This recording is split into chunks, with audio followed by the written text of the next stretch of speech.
প্রিয় দর্শক, আপনাদের সবাইকে স্বাগত জানাচ্ছি এনটিভির প্রতিদিনের আয়োজন স্বাস্থ্য প্রতিদিন অনুষ্ঠানে। আপনাদের সঙ্গে আছি আমি ডাক্তার সানজিদা হোসাইন। দর্শক, যে বিষয়টি নিয়ে আজ আমরা আলোচনা করব সেটি হচ্ছে একটি মানসিক সমস্যা যাকে আমরা বলছি সিজোফ্রেনিয়া।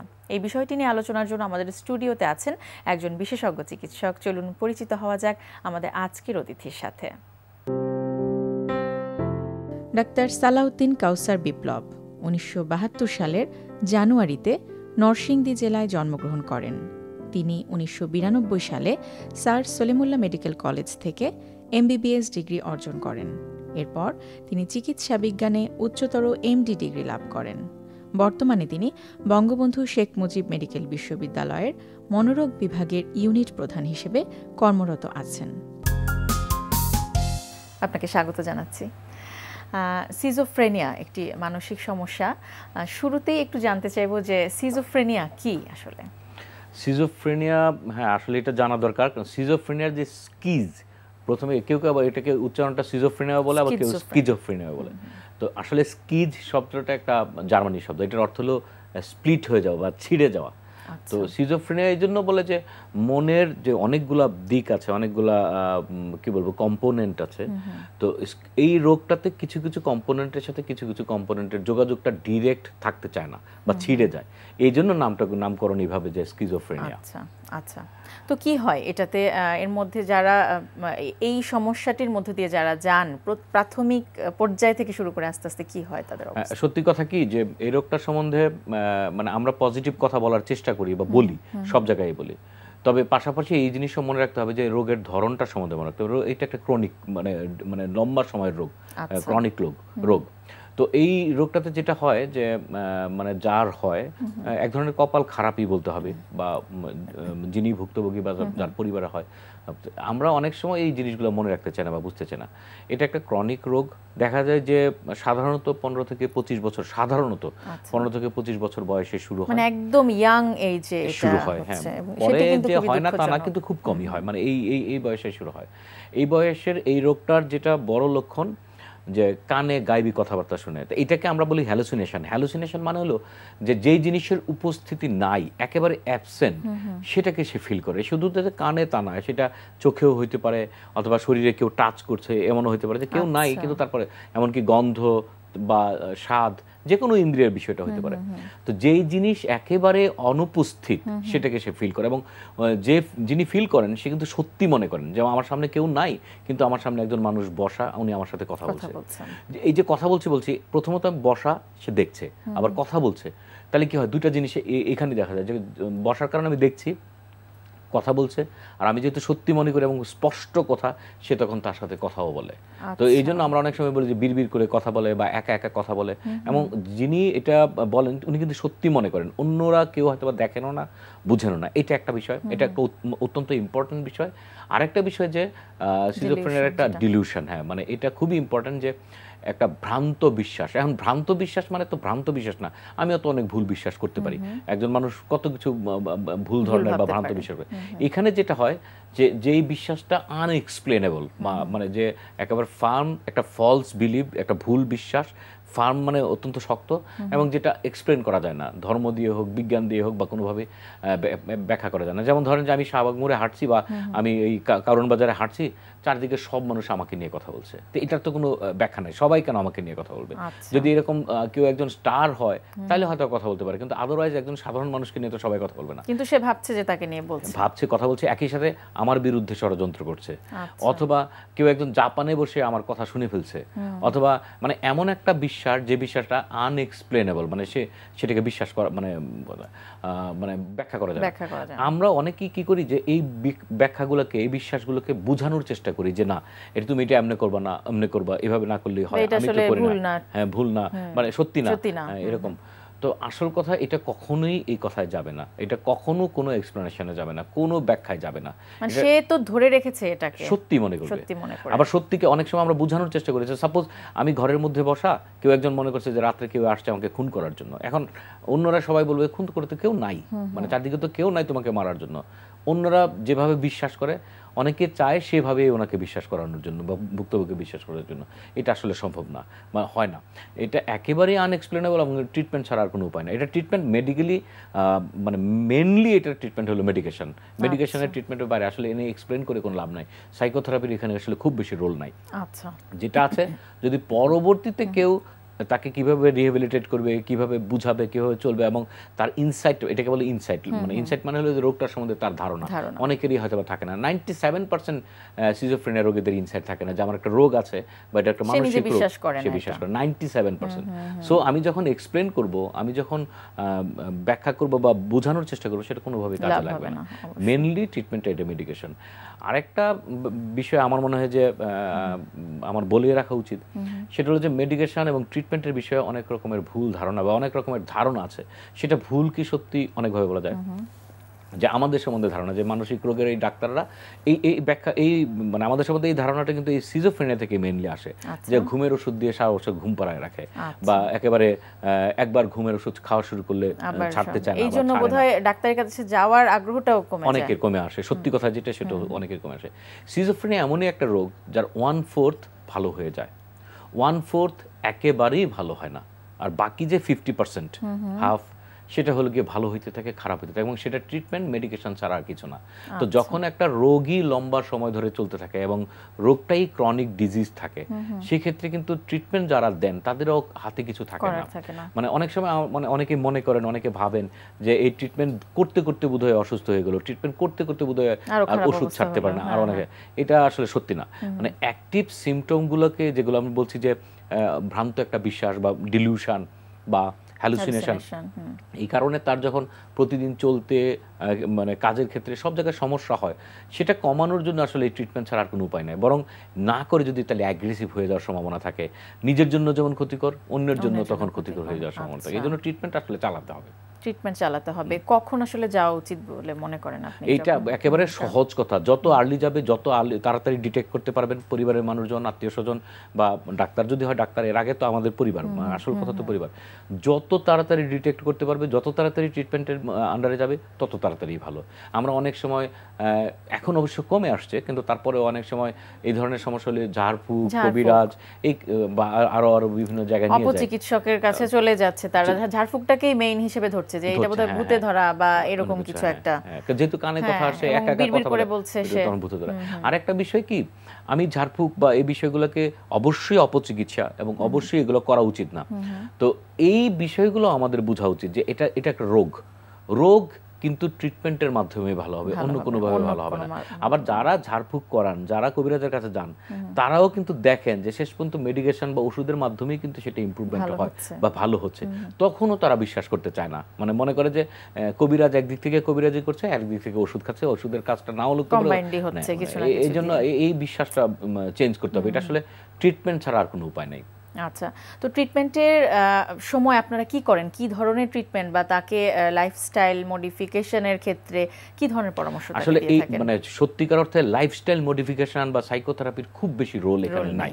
তবে অন্যদের, মানে ওনার ব্যাপারে, যেহেতু আমি নিজে মনে করি, রোগটা নিজে মনে করে যে অসুস্থ মানুষটা মনে করে যে আমি অসুস্থ না, সুতরাং দায়িত্বটা কিন্তু অনেকটা পরিবারের উপরে পড়ে, মা বাবা, ভাই বোন অথবা ওয়াইফ, হাজবেন্ড, যেই হন, ওনাদের উপরই পড়ে। কারণ যিনি অসুস্থ, উনি তো ভাবছেন যে ইভেন এমনও দেখা গেছে যে সিজোফ্রেনিয়ায় যারা আক্রান্ত, সেই মানুষটি ওষুধটা পর্যন্ত খাচ্ছেন না, আমার তো রোগ নেই, আমি খাবেন না। 97% বললাম যে খাবেন না। এখন না, কিছু তো খাই, কিছু যারা ভালো আছেন, যারা ইনসাইট ফেরত আসে, হাফ হয়, তারা নিয়ে নেয়, বা যারা ইন্টেলিজেন্ট, বিশেষ করে প্রথমে বুঝতে পারে যে আমার প্রবলেম বোধহয় হচ্ছে, তখনও তারা অনেকে ট্রিটমেন্টের জায়গায় চলে আসে, সেটা তো করতে পারে। কিন্তু এটার দায়িত্বটা কিন্তু মেইনলি আসলে আমরা, মানে আমি খুব স্পষ্টভাবেই বলতে চাই যে আত্মীয় স্বজনে নিতে হবে। এখানে ফ্যামিলি সাপোর্টটা এখানে অনেক বেশি। আর লাইফস্টাইলের যে খুব বেশি পরিবর্তন কিছু দরকার আছে তা না, একেবারে স্বাভাবিক থাকতে পারে যদি সে মেডিকেশন নেয়। হ্যাঁ, এটাও সত্যি কথা, কিছু সাইড ইফেক্ট আছে ওষুধের। সাইড ইফেক্ট কিন্তু এমন কিছু না যেটা একেবারে হওয়া যাবে না, প্রত্যেক ওষুধের কিন্তু সাইড ইফেক্ট আছে। আপনি প্যারাসিটামল খাবেন, সিম্পল প্যারাসিটামলেরও সাইড ইফেক্ট আছে। এই যে ঘুমিয়ে থাকার বিষয়টা, সেটি বোধহয় এটির কারণে হয়। কারণ ঘুমিয়ে থাকা কি, যে মেডিকেশনগুলো এখনো মার্কেটে বা এখনো পৃথিবীতে আছে, তার অনেকগুলোতে ঘুমের কম্পোনেন্ট আছে, বেশিরভাগই আছে। তবে ইদানিংকার বেশ কিছু ওষুধ আছে যেগুলো একেবারে ঘুমের একেবারেই কম, কিন্তু হ্যাঁ, তারপরেও কিছু কিছু সাইড ইফেক্ট আছে। কিন্তু সাইড ইফেক্ট ওষুধের কি থাকলো তার থেকে অনেক বেশি ইম্পর্টেন্ট একজন মানুষকে মোটামুটি সুস্থ রাখা। আচ্ছা, সেটি কি সম্ভব? মানে মোটামুটি আপনি যে কথাগুলো বললেন যে সঠিক সময়ে যদি চিকিৎসা নেওয়া হয় তাহলে কি আবার সুস্থ জীবনে চলে আসা সম্ভব? মানে জেনারেল স্ট্যাটিস্টিক্সটা হলো যে 1/4 এমনি মানে অনেকখানি ভালো হয়ে যায়, আর 50% তো ভালো হয় খারাপ হয়, সেটা আমি বললাম। সুতরাং ট্রিটমেন্ট করলে কিন্তু সেই 50% সিমটমগুলো কন্ট্রোলে থাকবে। যেহেতু কন্ট্রোলে থাকে তার মানে নিশ্চয়ই এটা মানে বেটার। আর ফ্যামিলির সাপোর্ট অবশ্যই মানে অনেক বেশি ইম্পর্টেন্ট এই বিষয়গুলোকে মেনটেন করার জন্য। এবার একজন মানুষকে যদি সাপোজ মানে সিজোফ্রেনিয়ার রোগ ট্রিটমেন্ট নিচ্ছে, একই সাথে বিভিন্ন রকমের চাপের মধ্যে থাকছে, তাহলে তো একটু প্রবলেম হবেই। মানে এটা সাধারণ মানুষেরই প্রবলেম হয়। সুতরাং একজন অসুস্থ মানুষের আরো বেশি হওয়ার সম্ভাবনা থাকে। তাকে সেদিক দিয়ে পুরোপুরি মুক্ত রাখতে হবে, যতটুকু সম্ভব ভালো থাকা যায়। অনেক অনেক ধন্যবাদ, অনেক গুরুত্বপূর্ণ তথ্য জানলাম আপনার কাছ থেকে। আপনাকে এবং দর্শকদের ধন্যবাদ। প্রিয় দর্শক, আমরা শুনছিলাম একটি জটিল মানসিক সমস্যা যেটিকে আমরা বলছি সিজোফ্রেনিয়া। এই বিষয়টি নিয়ে বেশ কিছু গুরুত্বপূর্ণ তথ্য, কিছু পরামর্শ আমাদের অতিথি আমাদের দিলেন। আশা করছি সেগুলো আপনাদের উপকারে আসবে।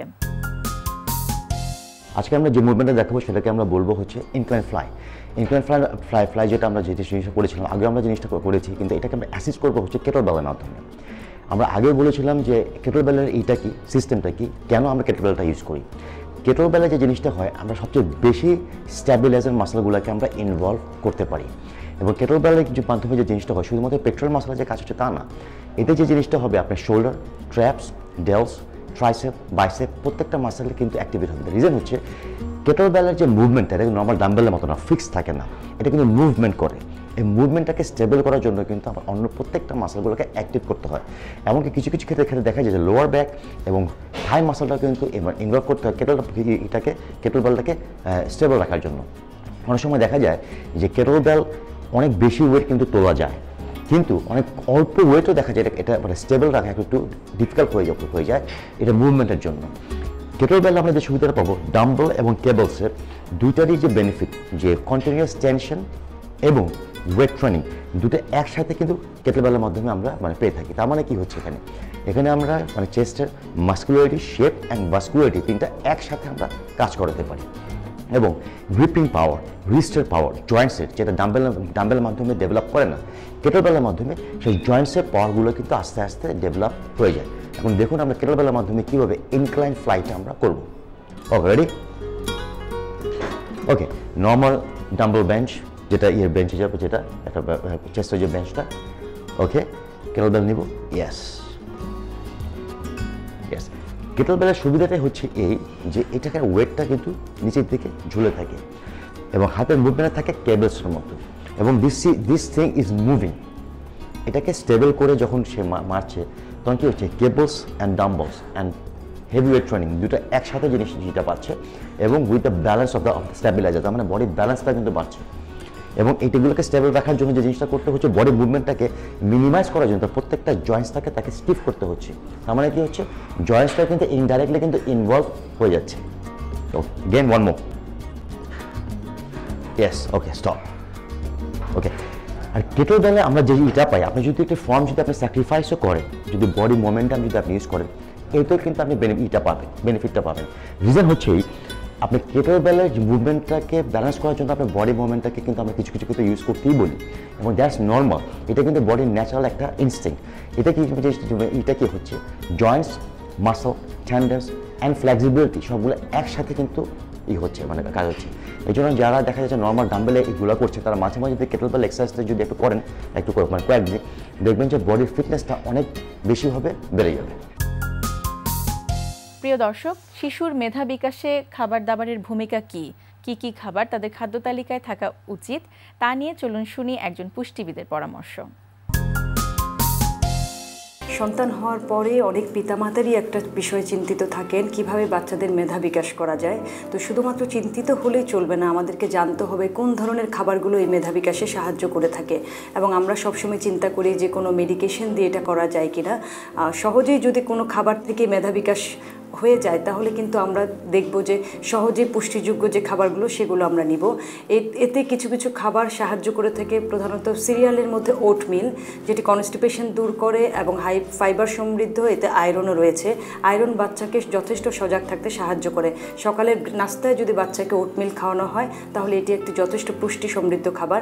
এছাড়া রয়েছে মাছে প্রচুর পরিমাণে ফ্যাটি অ্যাসিড রয়েছে ওমেগা 3, যেটি স্মৃতিশক্তি তৈরি করতে সাহায্য করে, বাচ্চাদের ব্রেন ডেভেলপমেন্টে তৈরি করে এবং যথেষ্ট স্মৃতিশক্তি ধরে রাখতে পারে। আরেকটি ইম্পর্টেন্ট জিনিস রয়েছে মাছে, তাকে বলা হয় ডিএইচএ, যা ডোকোসা হেক্সানোইক অ্যাসিড। বর্তমান সময়ে সবচেয়ে বেশি কাজ করা হচ্ছে ডিএইচএ এবং আমরা সাপ্লিমেন্ট হিসেবে ডিএইচএ নিয়ে থাকি। কিন্তু আমরা যদি প্রচুর পরিমাণে মাছ খেয়ে থাকি এবং সন্তানের প্রতিদিনের খাবারে যদি আমরা মাছের ভাগ রেখে থাকি তাহলে কিন্তু এই ডিএইচএর অভাব পূরণ করা যায়। আরেকটি প্রোটিন সমৃদ্ধ খাবার এবং প্রোটিন ও ক্যালসিয়াম সমৃদ্ধ খাবার হচ্ছে দই। প্রতিদিন অন্তত একবেলা যদি বা সন্তানকে দই খাওয়ানো হয় তাহলে যথেষ্ট পরিমাণে ক্যালসিয়াম এবং প্রোটিনের চাহিদা পূরণ হয় এবং যারা ক্যালসিয়াম সমৃদ্ধ খাবার বাচ্চাকে যথেষ্ট প্রাণবন্ত রাখে, যেসব বাচ্চা চঞ্চল থাকে ক্যালসিয়ামের কারণে। বাদাম একটি অন্যতম খাবার। বিকেলের নাস্তায় কিন্তু আমরা বাচ্চাদেরকে বিভিন্ন ডেজার্ট আইটেমে বাদামটা দিতে পারি, যেটাতে রয়েছে ওমেগা 3 ফ্যাটি অ্যাসিড এবং এটিও বাচ্চাদের ব্রেন ডেভেলপমেন্টের জন্য সাহায্য করে। জন্মের পর থেকে প্রথম 5 বছর পর্যন্ত যদি আমরা বাচ্চাদের প্রোটিন সমৃদ্ধ, ক্যালসিয়াম সমৃদ্ধ, ওমেগা 3 ফ্যাটি অ্যাসিড সমৃদ্ধ খাবার প্রতিদিনের মেনুতে রাখি তাহলে কিন্তু বাচ্চাদের সহজেই মেধা বিকাশে সহযোগিতা হয় এবং বাচ্চাদের শুধুমাত্র মেধা বিকাশ করলেই চলবে না, স্মৃতিশক্তি যেন ধরে রাখতে পারে সেই ব্যাপারটিকেও খেয়াল রাখতে হবে। সেক্ষেত্রে দেখা যায় কিছু কিছু সবজি এবং ফল যা অ্যান্টিঅক্সিডেন্ট সমৃদ্ধ, সেই ফলগুলো যদি আমরা তাদের খাদ্য তালিকায় রাখি, যেমন ব্লুবেরি বা স্ট্রবেরি প্রচুর পরিমাণে অ্যান্টিঅক্সিডেন্ট এবং ওমেগা 3 সমৃদ্ধ, যা শর্ট টার্মের মনোযোগ ধরে রাখতে বাচ্চাদেরকে সাহায্য করে থাকে। ড্রাই ফ্রুটসে রয়েছে প্রচুর পরিমাণে আয়রন এবং যেমন হলো চেরি এবং কিশমিশ। আমরা বাচ্চাদের বিভিন্ন ধরনের টিফিন এবং ডেজার্ট আইটেমে কিন্তু কিশমিশ দিতে পারি এবং এই আয়রন কিন্তু বাচ্চাকে সজাগ থাকতে সাহায্য করে। আরেকটি ইম্পর্টেন্ট জিনিস রয়েছে যেটি আমরা বাচ্চাদের ডিম থেকে পেয়ে থাকি। ডিমে রয়েছে প্রচুর পরিমাণে কলিন, যা শরীরে নিউরোট্রান্সমিটার হিসেবে কাজ করে এবং শরীরে পর্যাপ্ত পরিমাণে যদি অ্যাসিটোকোলিন না থাকে তাহলে কিন্তু বাচ্চাদের সঠিকভাবে ব্রেনের বৃদ্ধি হবে না। জন্মের পর থেকে প্রথম 5 বছর পর্যন্তই কিন্তু বাচ্চাদের সঠিকভাবে মস্তিষ্কের বিকাশ হয়ে থাকে। এই সময়গুলোতেও যদি আমরা পুষ্টি সমৃদ্ধ খাবারগুলো সঠিক পরিমাণে দিতে পারি প্রতিদিনের খাদ্য তালিকায় তাহলে কিন্তু মায়েদের এই সমস্যাগুলো থাকবে না যে আমার বাচ্চা কিছু মনে রাখতে পারে না এবং সহজে পড়ালেখা ভুলে যায়। অনেক মায়েরা যেটা করে থাকেন যে সকালে বাচ্চাদেরকে স্কুলে ব্রেকফাস্ট না করিয়ে পাঠান। আমি তাদেরকে বলবো যে অবশ্যই বাচ্চার সকালের খাদ্য তালিকা ঠিক থাকতে হবে এবং সেখানে একটি সিরিয়ালের সাথে যদি আপনি কিছু ড্রাই ফ্রুটস মিক্সড করে দেন তাহলে বাচ্চা যখন স্কুলে যাবে সকালে সে কিন্তু মনোযোগ দিতে পারবে সেই লেখাপড়ায় এবং সে কিন্তু স্কুল থেকে সঠিকভাবে সেই পড়ালেখা তুলে আনতে পারবে এবং আপনাকে সহযোগিতা করতে পারবে। কারণ মায়েরা কমপ্লেন করে থাকেন যে বাচ্চা স্কুল থেকে আসার পরে টিচার কি পড়িয়েছে সেই কথাটিই কিন্তু বাচ্চা বলতে পারে না এবং এটা কিন্তু পুরোটাই নিউট্রিশনাল ল্যাকিংস এবং এই ক্ষেত্রে কিন্তু পিতামাতাকেই অগ্রণী ভূমিকা পালন করতে হবে। দর্শক, স্বাস্থ্য প্রতিদিনের আজকের হেলথ টিপস। নরম বিছানায় শুয়ে থাকলে কোমরের ব্যথা বাড়ার আশঙ্কা বাড়ে, তাই সুস্বাস্থ্যের স্বার্থে বিছানা শক্ত ও সমান হওয়া ভালো। প্রিয় দর্শক, স্বাস্থ্য প্রতিদিন সম্পর্কে আপনাদের যদি কিছু জানার থাকে কিংবা কোনো পরামর্শ যদি আমাদের দেবার থাকে জানাতে পারেন এই ঠিকানায়। প্রযোজক স্বাস্থ্য প্রতিদিন, এনটিভি, বিএসসি ভবন, 7 তলা, 102 কাজী নজরুল ইসলাম এভিনিউ, কারণ বাজার, ঢাকা 1215। ফ্যাক্স 914338 থেকে 7 পর্যন্ত অথবা ইমেল করুন স্বাস্থ্যপ্রতিদিন@ntvpd.com এই ঠিকানায়। দর্শক, স্বাস্থ্য প্রতিদিনের আগামী পর্বে আপনাদের জন্য যা থাকছে। আমাদের খাদ্যনালীতে যেই বিভিন্ন হরমোন এবং হরমোন রস ক্রিয়া প্রতিক্রিয়া এখানে করে, যার জন্য এগুলো খাদ্যনালীর যে গতিটা, যে স্বাভাবিক গতিটা কখনো খুব বেড়ে যায়, কখনো খুব কমে যায়। সেই ধরনের মধ্যে রয়েছে যেমন ধরেন সেরোটোনিন নামে একটা পদার্থ, এটা যদি খুব বেশি কমে যায় বা বেড়ে যায় তাহলে খাদ্যনালীর গতির পরিবর্তন হতে পারে। তাছাড়াও অন্যান্য রোগ তার সাথে যদি থাকে যেগুলো নাকি মানসিক চাপ বাড়িয়ে দেয়, সেগুলো আইবিএসের কারণ হতে পারে।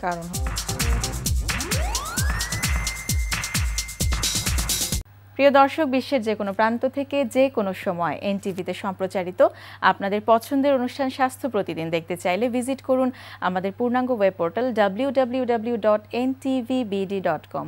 আজ এ পর্যন্তই। সবাই ভালো থাকুন, সুস্থ থাকুন। আগামীকাল আবারও দেখা হবে ঠিক একই সময় এনটিভির পর্দায়।